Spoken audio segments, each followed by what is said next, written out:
PCC के बहुत सारे ओहदेदारान यहाँ पर हमारे साथ हैं,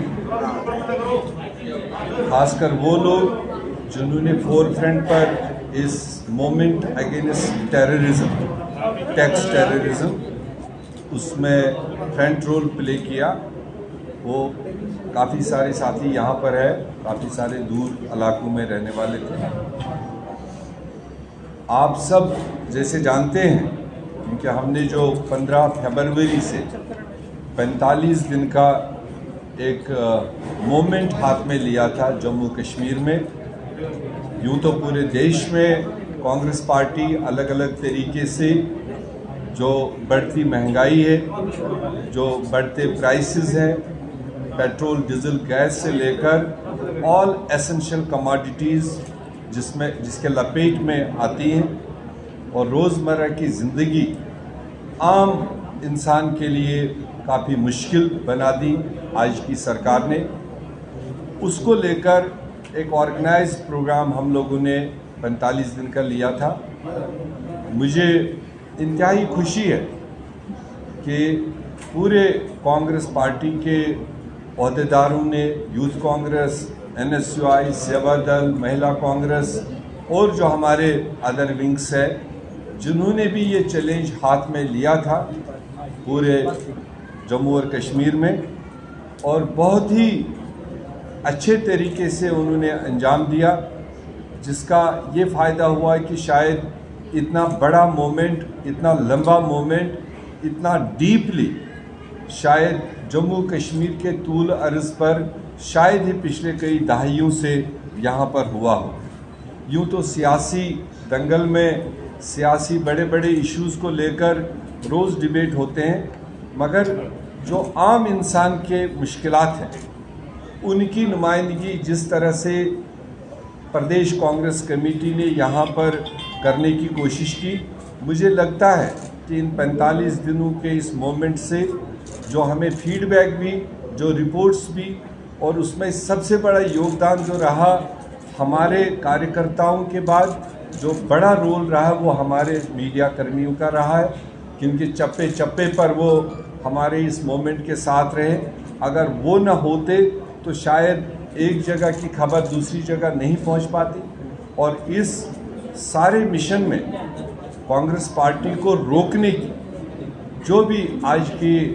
सरकार ने जो कोशिशें की थी, जितनी उन्होंने रोकने की, डिस्टर्बेंस करने की, तोड़फोड़ करने की कोशिश की, हम उसको बराबर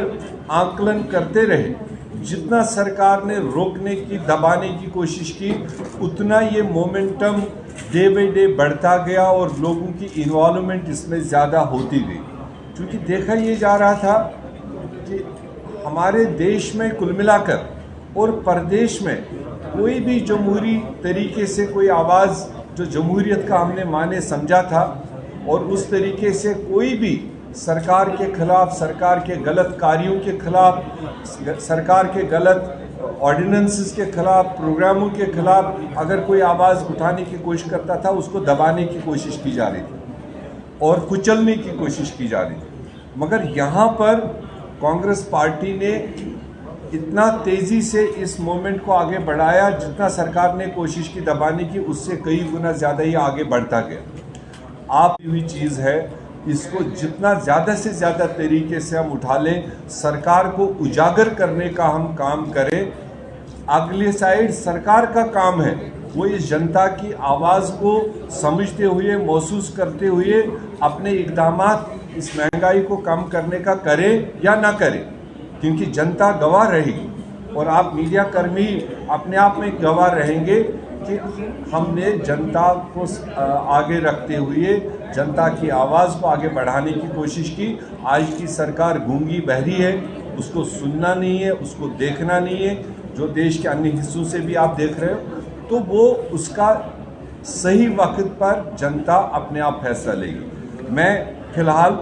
आपको ये बताना चाहूँगा कि 45 दिन के इस टैक्स टेररिज्म के खिलाफ करीब 100 जो धरने, प्रदर्शन और रैलीज जो हमारे हुए हैं इस 45 दिन में, 100 पार्टिसिपेट किया और करीब इन्हीं धरना प्रदर्शनों में करीब 5,000 से ज़्यादा लोगों को अलग अलग ओकेजन्स पर पुलिस ने रोक टोक करने के बाद में पुलिस अरेस्ट भी कर दिया। जो डिफरेंट थानों में, जो डिफरेंट DPLs में डिफरेंट तरीके से उठाए गए, करीब 5,000 लोगों की संख्या वो है जो उसमें एनलिस्ट हुए हैं। और फेज़ 1 कंप्लीट करने के साथ साथ हम इसका फेज़ 2 का भी शक्ल तैयार कर रहे हैं। वो शायद अनकरीब हफ्ते 10 दिन में हम आपसे मुखातिब होंगे, उसकी रूपरेखा आपको बताएंगे, जैसे हमने इसका टैक्स टेररिज्म का आपके साथ इंटरेक्ट किया था। और इस बीच में बिना रीज़न के भी जब कहीं पर किसी प्रोसेशन को रोका जाता है तो उसका रीज़न दिया जाता है, उसका एक वजह दिया जाता है। कोई दफ़ा 144 लगा हुआ है, आप अलाउड नहीं है, या कोविड रेस्ट्रिक्शंस है, उसका बहाना लेकर रोका जाता है। मगर कांग्रेस पार्टी को अननेसेसरी पीसफुल प्रोसेसेशंस को भी रोकने की सरकार ने भरपूर कोशिश की और कोई रीज़न दिए बगैर हमको एक दो जगह पर कोविड के लिहाज से रोकने की कोशिश की, जहां 400-500 लोग हमारे साथ थे। हमें ताज्जुब तब हुआ कि जब हम लोग 400-500 जनता की आवाज़ खड़ा करना चाहते हैं, उसको कोविड के बहाने रोका जाता है। तो देश में आप देख रहे हो, प्रदेश में भी देख रहे हो कि सरकारी प्रोग्राम उससे बड़े बड़े तादाद पर सरकार ऑर्गेनाइज कर रही है, उन पर कोई रोकथाम नहीं है। जो सरकार या सरकारी पार्टी के हित में, आप दूसरे 5 स्टेटों में इलेक्शन देख रहे हो, वहाँ पर हज़ारों की तादाद में भीड़ इकट्ठा होती है, उन पर कोई रेस्ट्रिक्शन नहीं। मगर जम्मू कश्मीर में 500 लोग जमा होने पर कांग्रेस पार्टी को रोका जाता है। कोई इंसाफ वाले, हम इस बीच में लेफ्टिनेंट गवर्नर साहब को भी मिले, उनको हमने ये माइन्यूटली बता दिया कि यहाँ का गरीब आदमी, आप PMAY में 1.5 लाख रुपए देते हो, वो भी अभी तक मिला नहीं किसी को, मगर गारंटी देते हो। तो जो पहले 1 लाख में मकान बनता था, कीमतें कंट्रोल होती थी, वो इस वक्त डिकंट्रोल होने से 5 लाख रुपए में भी उस गरीब को मकान नहीं मिलेगा। तो आप क्या कर रहे हो? या तो आप PMAY का पैसा बढ़ाओ, जितना आपने यहाँ रेट बढ़ाई है। 19% ट्रांसपोर्टरों ने चार्जेस बढ़ा दिए, जो सरकार ने बढ़ा दिए, वो 19% चार्जेस की वजह से एक मीगर अमाउंट पर अपना दिनचर्या गुजारती है, अपना परिवार चलाती है। वो जगह जगह सड़कों पर है, हमने उनकी नुमाइंदगी करने की कोशिश की, हमने मेमोरेंडम्स के ज़रिए भी वो गवर्नर तक पहुंचाने की कोशिश की। आने वाले दिनों में जो back to village 1, back to village 2, back to village 3, इस प्रेसिडेंशियल रूल से लेकर UT के अंदर तक 3 बार back to village first Satpal Malik साहब ने, back to village 2 GC Murmu साहब ने, बैक टू विलेज 3 हमारे मनोज सिन्हा साहब ने चलाया। उसके अंतर्गत जो लोगों ने अपनी डिमांड्स दी थी, जो रिक्वायरमेंट्स दी थी, हमारा अगला मिशन मोटे तौर पर टारगेट होगा गाँव में कि हम पता करेंगे कि इन 3 बैक टू विलेजेस में जो लोगों ने डिमांड दी थी, बावजूद CRF प्रोजेक्ट जो रोड कंस्ट्रक्शन का लिया था, उनका हम अगले 90 दिन में देखेंगे कि उसमें क्या अचीव हुआ है, क्या इम्प्लीमेंट हुआ है, कितने % उस पिछले काम को इनने पूरा किया। नया तो कोई प्रोजेक्ट फिलहाल जम्मू कश्मीर के सामने ये सरकार दे नहीं पाई, मगर जो ऑलरेडी ऑनगोइंग प्रोजेक्ट्स थे, जिनका मैंने रेफरेंस दिया है, हम उनका जायजा लेंगे मौके पर। कांग्रेस पार्टी का बड़े प्रोजेक्टों पर स्टेट लेवल का टीम जाएगा, मौके पर उसका असेसमेंट लेगा। जो डिस्ट्रिक्ट लेवल के प्रोजेक्ट है उसमें डिस्ट्रिक्ट लेवल के लीडर जाएंगे। जो गांव लेवल के, ब्लॉक लेवल के प्रोजेक्ट्स हैं, उनको गांव ब्लॉक लेवल के लोग वहां मौके पर जाएंगे, जनता से बात करेंगे, कब शुरू किया था, कब फाउंडेशन रखा था, कब इसका इनाग्रेशन का टाइम आएगा, ये हम लोगों से पता करके सरकार को उजागर करने का काम करेंगे। मैं ये भी एक बात मेंशन करना चाहता हूँ,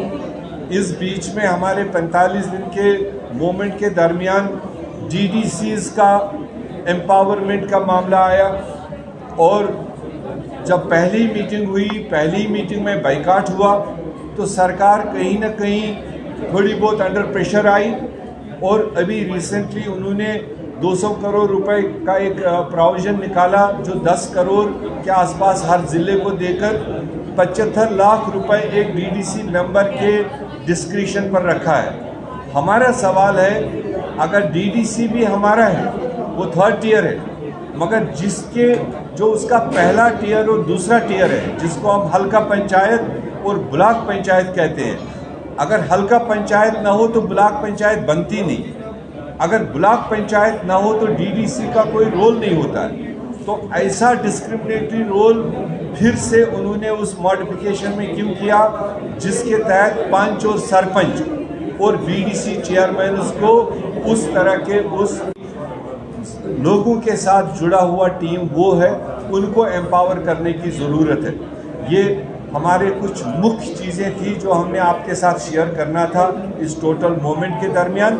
अगला जो फेज़ 2 मिशन होगा उसकी रूपरेखा तैयार करने के बाद हम आपसे फिर मुखातिब होंगे। कोई आपके मन में कोई सवाल हो, हम आपका सवाल लेने के लिए इसी मिशन के कश्मीर वैली में फिर एक मिलिटेंट अटैक हुआ है, एक पॉलिटिकल वर्कर को निशाना बनाया गया। क्या समझते हैं आप, किस तरह से आपको लगता है कि गवर्नमेंट के दावे हैं या सिक्योरिटी एजेंसी के दावे हैं? वो तो स्टेट तोड़ने के टाइम पर जो गवर्नमेंट ऑफ इंडिया ने जो रीज़न दिया था कि हम स्टेट को क्यों तोड़ रहे हैं, अब मैं कहूँ डायरेक्ट आएगा एवरीथिंग विल बी कंट्रोल्ड, मगर मैं हैरान हूँ सरकारी चैनल्स ये बोलती नहीं है।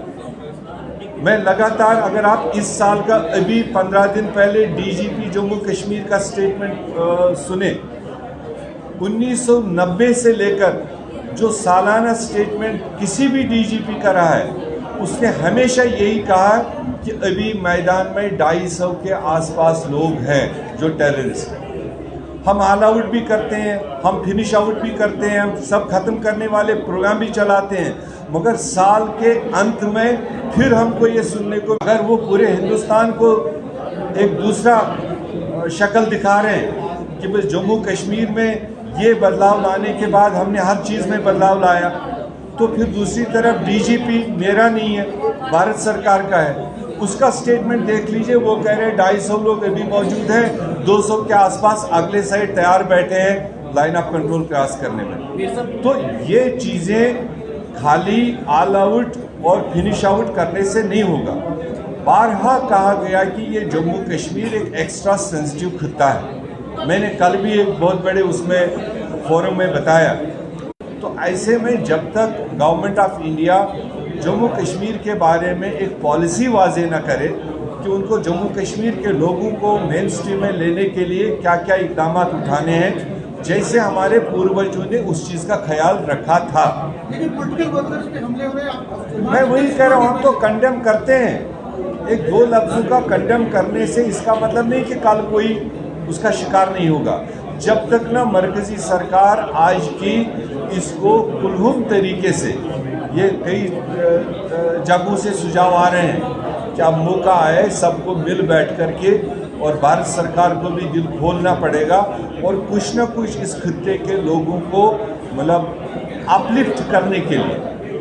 करने के लिए कुछ एक्स्ट्राऑर्डिनरी तरीके अख्तियार करने पड़ेंगे। 145 दिन कांग्रेस जो है वो सड़कों पर डीजल, पेट्रोल और गैस की कीमतों को लेकर उठा है, लेकिन स्थिति तो वैसी की वैसी हटाई हुई नहीं। देखो,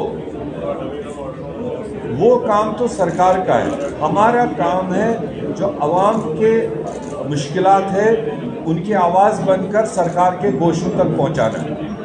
उस पर फैसला लेना, उस पर लोगों को रिलीफ देना, राहत देना, ये सरकार का काम है। कारण है कि ये आवाज़ अभी तक दिल्ली में बैठी केंद्र सरकार तक नहीं पहुँच तो गई है उनको, मगर वो एक्शन नहीं लेना चाहेंगे, वो उनका आदत है। आपके 200 दिनों से देश के किसान सड़कों पर बैठे हैं, 200 से ज़्यादा उसमें मारे भी गए, शहीद हुए, और उसके बावजूद अगर सरकार उनको सुनना नहीं चाहती, उस पर कुछ समझना नहीं चाहती है, तो आने वाला वक्त वो भी जब उन किसानों के भी हाथ में मौका आएगा तो वो भी हो सकता है उस तरह का रोल प्ले करें। इसके बाद भी क्या प्रदर्शन जारी रहेंगे? मैंने कहा ये फेज़ 1 था और फेज़ 2 हम एक हफ्ते के अंदर शुरू कर रहे हैं, वो भी होगा लोगों की आवाज़ को बुलंद करने का, मगर तरीका डिफरेंट होगा। मैं उसका नाम अभी नहीं लेना चाहता हूँ, और वो आपको जब हम शुरू करेंगे फिर आपको दावत देंगे, उसका नॉमेनकल्चर बताएंगे, उसका तौर तरीका बताएंगे, फिर आप अपने अपने हिसाब से उसको मॉनिटर करेंगे, क्योंकि अल्टीमेट ऑब्जर्वर तो आप लोग हो। मैं यहाँ पर कहूँगा कि मैंने ये किया वो किया, हमारे साथी ने सब कुछ किया, मगर आपकी आँख तो ज़रूरी आँख है। मगर जब उस प्रोग्राम की रूपरेखा हम देंगे, उसके बाद आप उसको मॉनिटर करो। फेज़ 2 जल्दी शुरू करने वाले हैं।